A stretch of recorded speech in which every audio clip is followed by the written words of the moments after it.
Hello everybody, welcome back. Today as well we have got to another video. In this video I will show you how you can join Roblox Slap Battles Discord server. But before that, please do make sure to like our video, subscribe our channel, and without any further delay, here we go.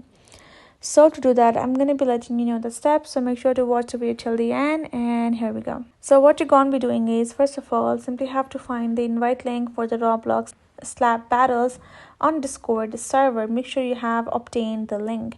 Then instead of Roblox app, you got to open up the Discord app. Open up your Discord app, and then from over here, tap the green plus sign button in the left sidebar available.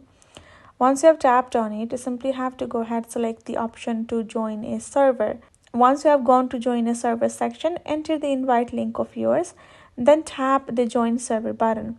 Once you have tapped on the join server button, you will be able to join that server where you will be able to find players to support and play together right over there. You will be able to find them there in the server, and the players you can play together as well. That is basically how you will be able to do. Hope this video helped. Thank you so much for watching. I will see you guys in our next video.